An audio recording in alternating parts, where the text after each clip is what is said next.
Alright guys, so I found another budget keyboard for you guys. In my last video, I built the BM65 from KP Republic, which is right here. And now I'm going to be building the Cheap60 or MW60. There's also the 65 variant. This is the 60% version.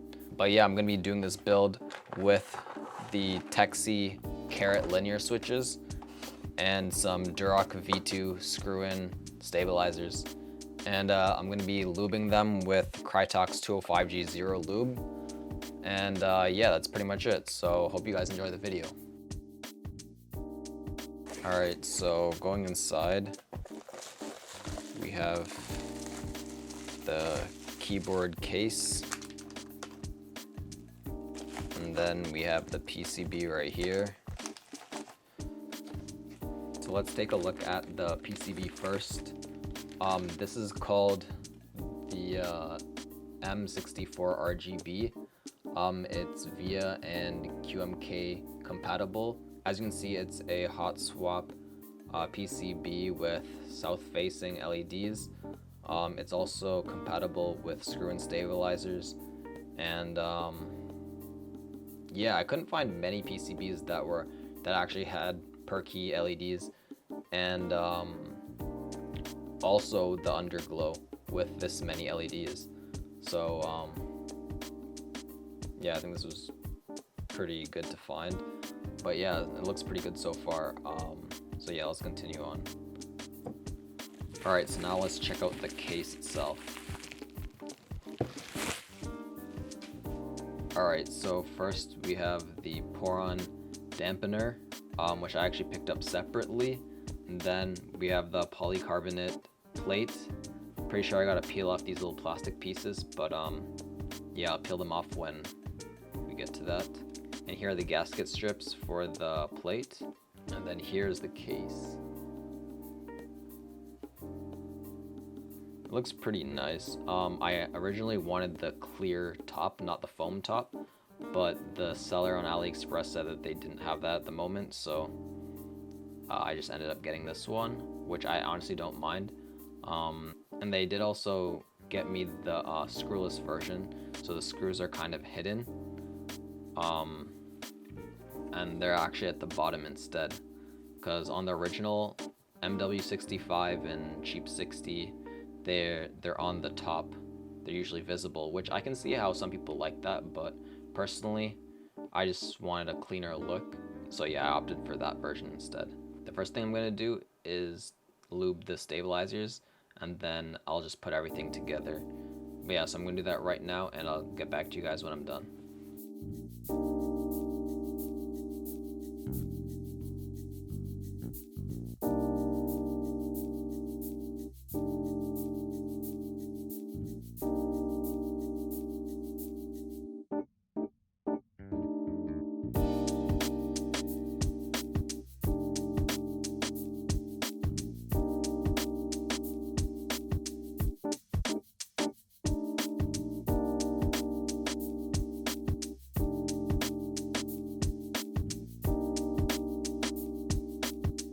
Alright, so now that all the stabilizers are lubed and Holee modded, I'm just going to put on the stabilizer pads, which are just some of the medical tape that I just cut into a little rectangle. So I'm just going to put those on. Alright, now that they're all on, I'm going to start clipping in the stabilizers.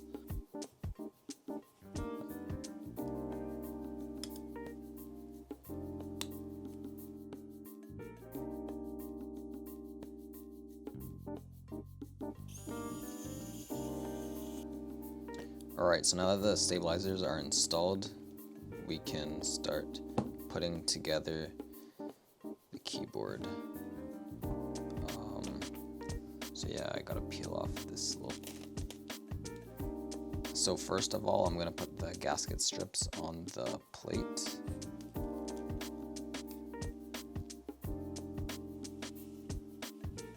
Alright, so now that the gasket strips are on, I can actually begin putting the whole thing together. Yeah, so I'm just gonna put this on. Yeah, so I'm just gonna put this on here.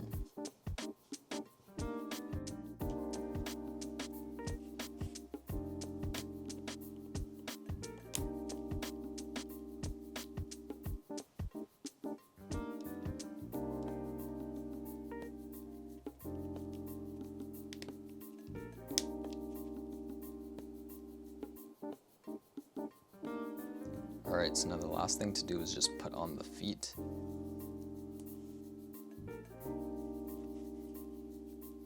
Alright, and then now we can just unscrew the case.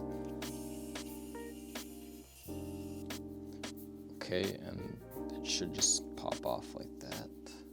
You know what, it's actually the opposite way. I think you gotta put everything together the other way around. So I think this has to go like here.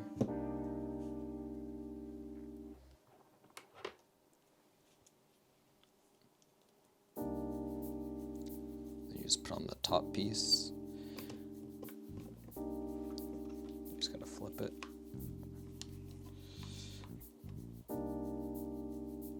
And screw everything in. Alright, now I'm gonna put on the keycaps. And I forgot to show you guys the keycaps that I got. I'll have them linked in the description, but these are what they look like. Pretty cool. Alright guys, so as you can see, the build is done and it looks super nice. I really like the LEDs. As you can see underneath, it's like a kind of frosted right here, so the LEDs shine through really nicely. And you just hold the function and you can use these to cycle through different modes. There's a bunch of different modes and you can press this to turn it off. But yeah, so let's just get into the sound test so you guys can hear how it sounds.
Alright guys, thanks for watching the video. Hit the subscribe button if you want to see some more budget keyboard builds. And yeah, that's it. Peace.